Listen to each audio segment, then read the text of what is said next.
नमस्कार मित्रांनो, आज आपण बोलणार आहात केदार शिंदे डायरेक्टर अगं अगं सुनबाई काय म्हणतात सासूबाई या चित्रपटाबद्दल. या मूवीचा रन टाइम आहे 2 घंटे 20 मिनिटे. तर कसा वाटला मला हा चित्रपट, चला बोलूयात. आता तिने केस मागे घेतली ना तरी मी नाही घेणार. आता नाही घाबरत मी कशालाच. भेटू कोर्टात. नमस्कार मित्रांनो, माझं नाव आहे अजय व तुमचं स्वागत आहे अजय सिनेमा रिव्ह्यू मध्ये. चित्रपटाची सुरुवात होती हलकी फुलकी फिक्या पण सेफ कॉमेडीने. सुरुवातीला वाटतं की काय typical Kedar Shinde style family entertainer असेल, पण जसा जसा चित्रपट पुढे जातो तसा तसा हा मूवी खूप काही दाखवायचा प्रयत्न करतो. इमोशन्स, रिलेशनशिप, संघर्ष व मॉडर्न वर्सेस ट्रॅडिशनल विचार. पण प्रॉब्लेम इथेच सुरू होते.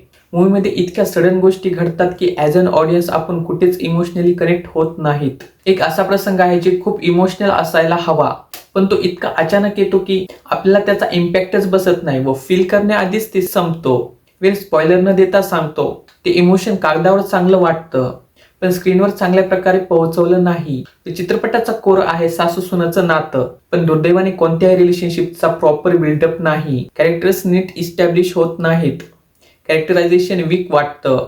कॉमेडी चालू असते बट अचानकच मध्येच मूवी सिरियस होण्याचा प्रयत्न करते, पण त्या सिरियसनेससाठी जी इमोशनल तयारी लागते ती मूवी कधीच करत नाही. म्हणजे असं वाटतं की मूवीला स्वतःलाच माहिती नाही की नेमकं दाखवायचं काय आहे. अभिनय ठीकठाक पण मर्यादित. निर्मिती सावंत नेहमीप्रमाणे कॉन्फिडंट आहेत. त्यांची कॉमिक टायमिंग, डायलॉग डिलिव्हरी व एक्सप्रेशन्स खूप नॅचरल वाटतात, पण त्यांचा रोल खूप डीप मध्ये एक्सप्लोर होत नाही आणि ऑन स्क्रीन त्यांच्या कॅरेक्टरायझेशन मध्ये जरा कमीपणा वाटतो. व प्रार्थना भेरे यांनी आजच्या मॉडर्न स्त्रीची मनस्थिती त्यांनी नीट पकडली आहे. त्यांची भूमिका मॉडर्न आहे पण रायटिंग वीक असल्यामुळे इम्पॅक्ट कमी पडतो. व राजन भिसे आई आणि बायको मध्ये अडकलेला नवरा, पण त्याचं ही कन्फ्युजन जास्त बिलिव्हेबल वाटतच नाही. ऍक्टर्स नीट काम करतात बट स्क्रिप्ट त्यांना साथ देत नाही. केदार शिंदेकडून आपण ज्या इमोशनची अपेक्षा करतो ती या मूवीमध्ये खूप निराश करते. मूवी वाईट नाही बट इमोशनल पंच मिसिंग आहे.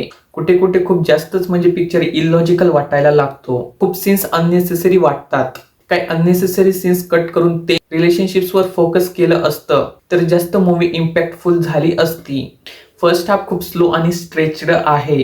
काही गोष्टी लवकर संपवता येत होत्या तर काही महत्वाच्या गोष्टीवर नीट लक्षच दिलं नाही.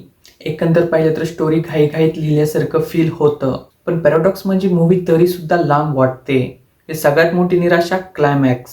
न स्पॉइलर देता आता क्लायमॅक्स बद्दल बोलायलाच हवं. ऑनेस्टली सांगतो, मला तर क्लायमॅक्स मध्ये जरा सुद्धा लॉजिक वाटलं नाही. मला ते क्लायमॅक्स पाहताना अगदी मला एका जुन्या कॅडबरीच्या ऍडची आठवण आली, जिथे सासू सून सात समंदर पार या गाण्यावरती नाचताना दिसतात.